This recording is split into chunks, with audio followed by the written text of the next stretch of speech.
Is a psychology degree worth it in 2022?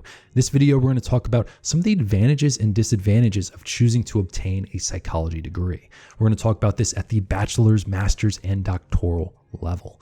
The first thing to understand is this is an extremely popular degree. In 2019, psychology was the 6th most popular bachelor's degree awarded. At the master's degree level, about 29,000 psychology degrees were awarded. And at the doctoral level, about 6,214 doctoral degrees were awarded in 2019. The vast majority of people will stop at the bachelor's degree level.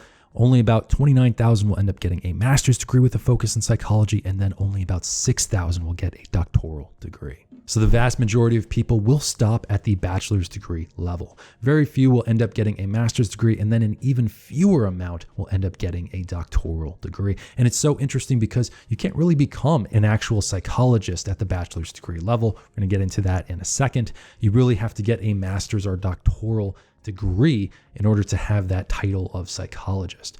But this doesn't mean that majoring in psychology doesn't lead to a lot of career opportunities. There's quite a few career opportunities for people that major in psychology at a bachelor's degree level. Popular career paths for psych majors include becoming a customer service rep, an education training specialist, working in HR, law enforcement, marketing, being a psychiatric tech, PR, real estate agent, sales rep, and UX designer. The thing about the bachelor's degree with a focus in psychology is that it is extremely flexible, but there's no actual occupation that actually requires it. Okay, I'm on Indeed.com right now. I'm just going to type in human resources specialist. We're going to do a search real quick. And what you'll notice is that I'm going to look at this particular federal agency.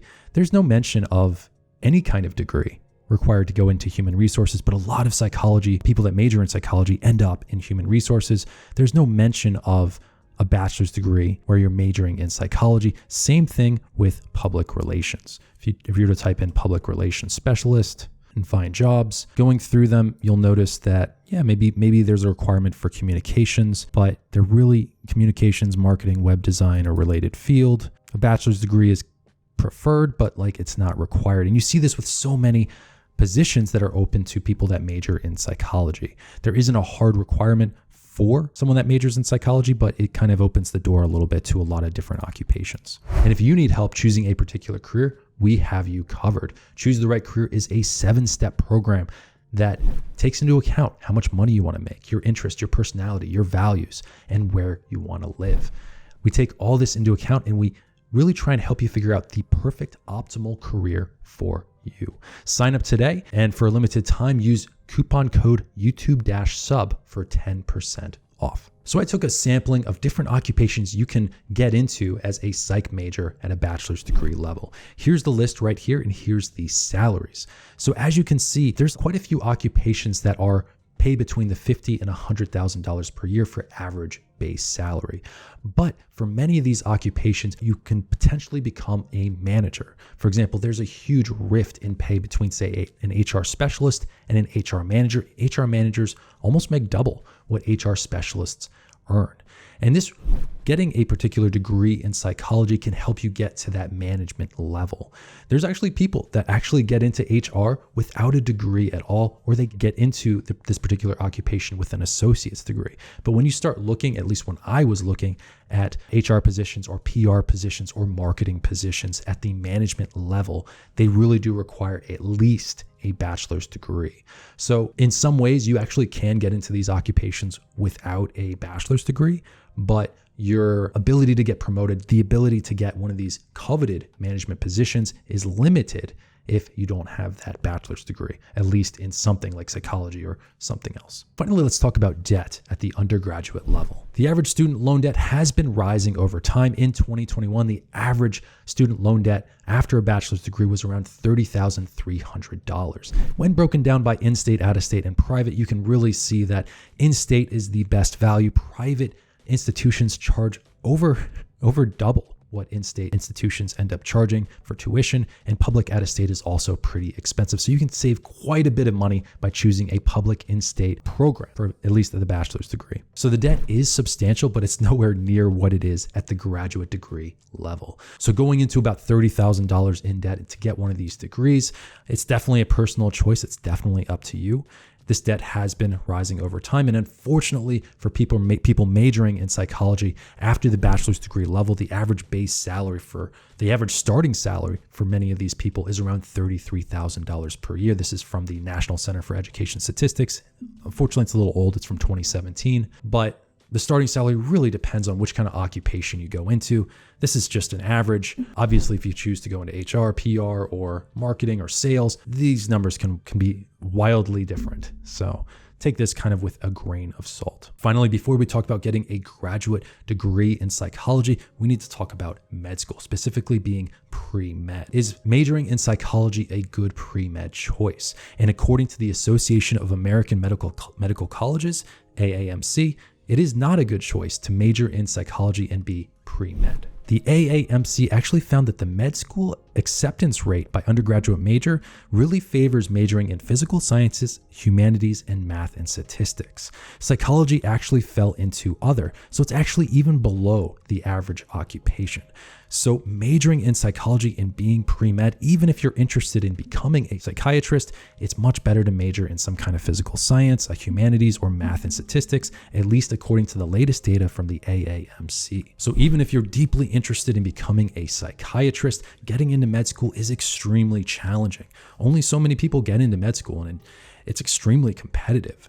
So to really boost your chances of getting into medical school, majoring in psychology isn't the best choice. It's much better to possibly go into some kind of physical science. Next, let's talk about graduate level career paths for people that get a master's or a doctoral degree in psychology. And this is where things really open up for people that want to be psychologists. You can't really become a psychologist if you just get a bachelor's degree. You really do have to get either a master's degree, a doctoral degree, or you have to go to med school and become a psychiatrist. I guess that's not really a psychologist, that's a physician, but really do have to get a master's or PhD. And there's a number of career paths open to you. You can become a clinical psychologist, a counseling psychologist, developmental, forensic, industrial, rehab psychiatrist, or even a school psychologist. Now, this is where the debt can get kind of crazy. At the undergraduate level, on average, especially if you're going to go in-state to a public institution, you might go into about $30,000 in debt. It gets really crazy at the master's and doctoral level. The average master's degree debt was around $71,000. The average PhD debt was around $159,000, and the average med school debt last year was around $207,000. Then we can compare it to the base salaries for people in these various occupations. Clinical counseling and school psychologists make around $90,000 on average. Post-secondary psychology teachers around $90,000. But the big occupation is psychiatrist. They earn around $217,000. And industrial and other psychologists, it's all around $100,000 per year. And this is where things can get really challenging, where you actually have more debt than your base salary. Keep in mind, these are the average base salaries. These are for people that have been working in their fields for 10, 20 years. So a lot of these base salaries aren't going to be your starting salary. So you could have $159,000 in debt at the PhD level, but only be making sometimes $60,000 or $70,000 a year.